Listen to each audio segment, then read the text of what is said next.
নমস্কার, সুপ্রভাত আমার বন্ধুরা, যে যেখানে আছো নিশ্চয়ই ভীষণ ভালো আছো। আমি তো ভীষণ ভালো আছি। আর দেখো, তোমরা জায়গা দেখেই নিশ্চয়ই চিনতে পারছো আমি কোথায় এসেছি। কলকাতায় দক্ষিণেশ্বর মন্দিরে মা কালী দর্শন করতে। তো চলো তোমরা ভিডিওটা দেখো। আর এখানে ফুলের ডালা নিয়ে নিচ্ছি আমরা মাকে পুজো দেব বলে।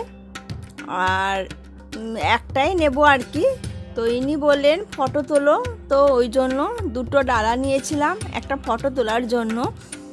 আর এরপরে যাব আমরা মন্দিরে। আর পুজো দেওয়ার জন্য ডালা এখানে কিন্তু অনেক দোকান আছে, যেখানে খুশি নিতে পারো।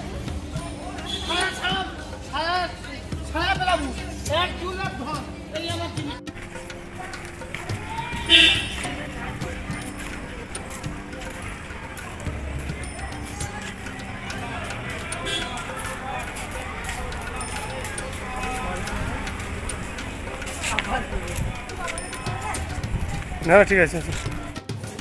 তো এই যে পুজোর ডালি নিয়ে নিয়েছি, এবার মাকে দর্শন করব, মন দিয়ে পুজো দেব। আবার কখন আসা হবে না হবে জানি না। এই যে রোহিত কই, রোহিত যাচ্ছে আগিয়ে। তো চলো যাওয়া যাক মন্দিরে।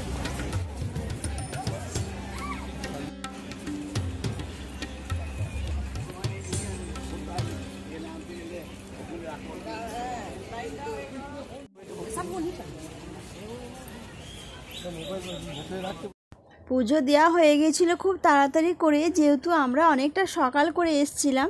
তো দেখো এখানে আমি রোহিতের মাথায় ফুল ঠেকিয়ে দিচ্ছি। আর তোমাদেরকে তো ভেতর থেকে দেখাতে পারলাম না। এই যে এটা হচ্ছে আমাদের মায়ের দক্ষিণেশ্বরের মন্দির, কত সুন্দর দেখো। তাই তোমাদেরকে ভিডিও করে বাইরে থেকেই দেখিয়ে দিলাম, দর্শন করে নাও। কি হলো? দাঁড়া ফটোটা তোর। আর জানি অনেকেই দক্ষিণেশ্বরের মন্দির দর্শন করে ফেলেছো, কিন্তু তবুও আর একবার দর্শন করে নাও আমার ভিডিওর মাধ্যমে। তো আমরা যেহেতু বেরিয়ে চলে এসেছি মায়ের দর্শন করে, এরপর বাইরেটাই যাচ্ছি আর কি। আর দেখো কত সুন্দর লাগছে দেখতে, সত্যি মনটা যেন ভরে গেল। আর যতবার আসি কলকাতায় ভাসুরপুর বাড়ি, মায়ের কাছে একবার আসি। এটা তো মন্দিরের পেছন দিকটা। তো গঙ্গা স্নান দেখো, অনেকেই দূর দূর থেকে সবাই এসছে মায়ের দর্শন করতে, গঙ্গায় স্নান করতে। তো আমাদের পুজো দেওয়া হয়ে গেছে, খুব সুন্দর করে মায়ের দর্শন করলাম। এখন তো ফোন নিয়ে যা এলাও নেই, ওই জন্য কোনো ভিডিও ভেতরে তো করতে পাইনি। তো এখন একটু যাচ্ছি গঙ্গা ঘাটে। তো তো পুরো সুন্দর করে ঘুরে নিয়েছি। কেমন লাগলো? খুব সুন্দর লাগলো বলো, মনটা ভরে গেল না বলো? দারুণ লাগলো। হ্যাঁ, এই শিব মন্দিরগুলো তো ঘুরলাম। তারপরে এই যে হাতে সুতো বাঁধেছি, সবাই মিলে বেঁধেছি না গো? তুমি বেঁধেছ?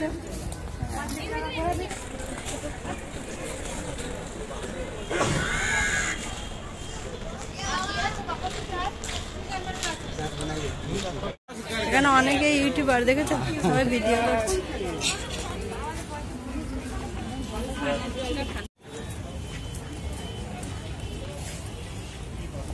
এখানে কিন্তু কি সুন্দর গঙ্গার ঘাট। আমরা বাড়ি থেকেই স্নান করে এসছি।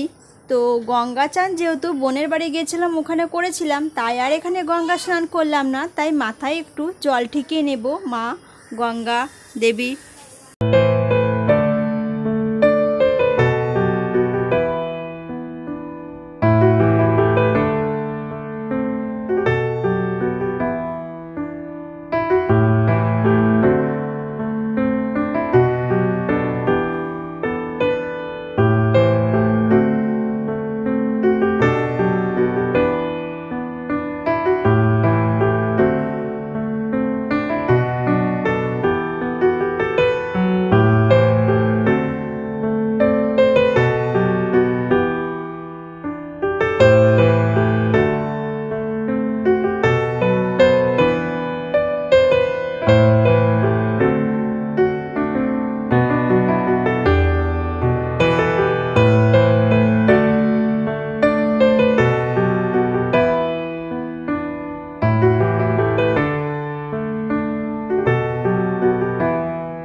তিনবার নাও।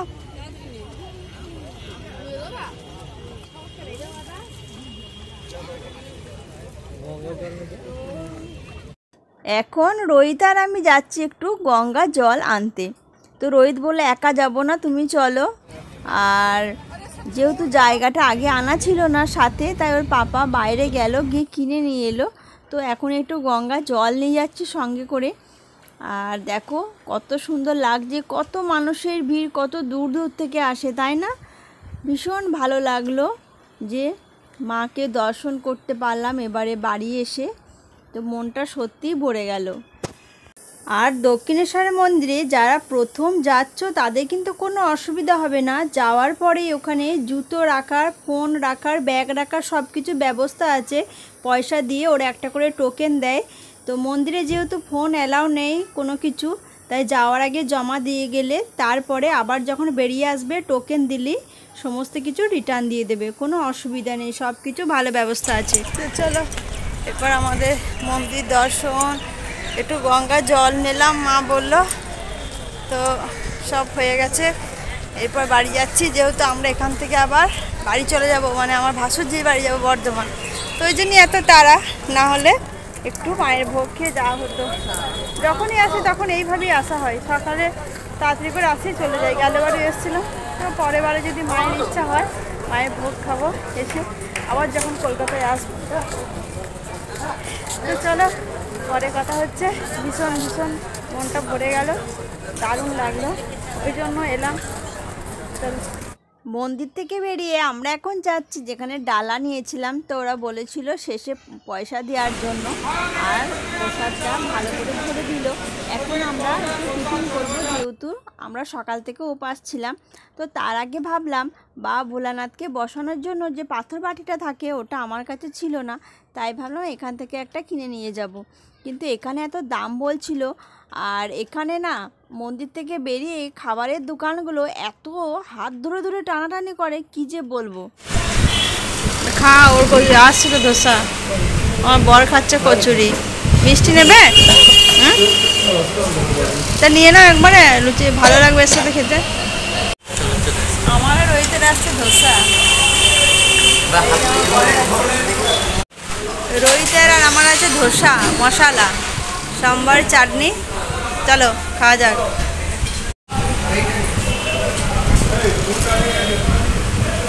ও কুন্দন আজ কুন্দন বাবুর তো একদম পারফেক্ট হলো নাকি টিফিন, রসগোল্লা সাথে কচুরি। আর দোকানদারগুলো যেভাবে টানাটানি করে বুঝে উঠতে পারি না কার দোকানে ঢুকবো, তাই না বলো? যারা গেছো তারা বলবে তো এটা হয় কি না তাদের সাথে। টিফিন করে আমরা এখন অটো ধরে নিয়েছি বাড়ি যাওয়ার জন্য। আর বাড়ি থেকে দক্ষিণেশ্বর মন্দির কাছেই। মন্দির থেকে চলে এসেছি, আর এত রোদ গরম ছিল কি বলবো। এসে একটু ফ্যানের তলায় বসলাম, জল খেলাম।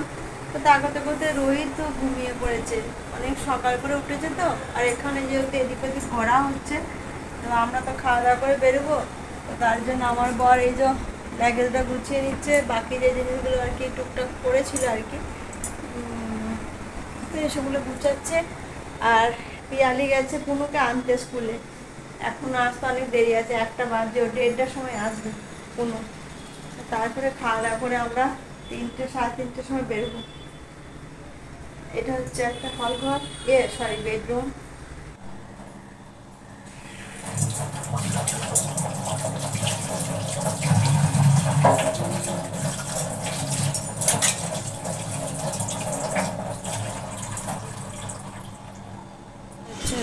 বারান্দা এরকম।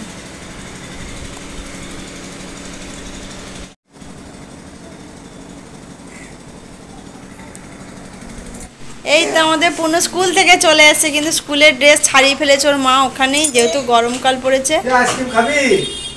তাই তো আইসক্রিম নিয়ে এসছে পুনু, ন কাকু তোর জন্য, বুঝলে? তোমার ফেভারিট তো। আর এই যে আমাদের একটা মাত্র বৌমা খুব টায়ার্ড হয়ে এসছে, রোদে গরমে একটু আইসক্রিম দি খাক। পুনু পুনু বস ওখানে বস, আইসক্রিম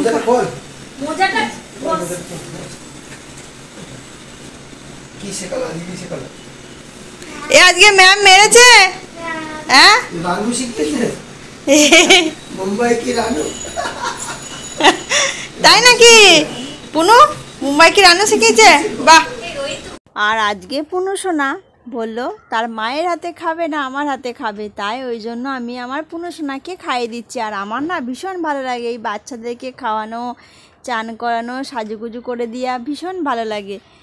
আর এই যে কি সুন্দর ছোট কিউট বলো দেখিনি আমাদের পুনু সোনা। পুনু সোনার খাওয়া দাওয়া হয়ে গেলে আমরা খাওয়া দাওয়া করবো। ওইদিকে বাবু ডিউটি চলে গেছে সকাল 10টার সময়। তো আজকের ভিডিওটা আমার কেমন লাগলো দক্ষিণেশ্বরের মন্দিরের, তোমরা প্লিজ কমেন্ট করে জানিও। তো চলো, আর টাটা করার আগে কিছু ফটোশ্যুট করেছিলাম, সেটাই তোমাদেরকে একটু দেখালাম। আর যারা এখনও পর্যন্ত দক্ষিণেশ্বরে মায়ের মন্দির যাওনি তারা অবশ্যই একবার ঘুরে এসো, ভীষণ ভীষণ ভালো লাগবে। তো চলো টাটা, বাই বাই, খুব ভালো।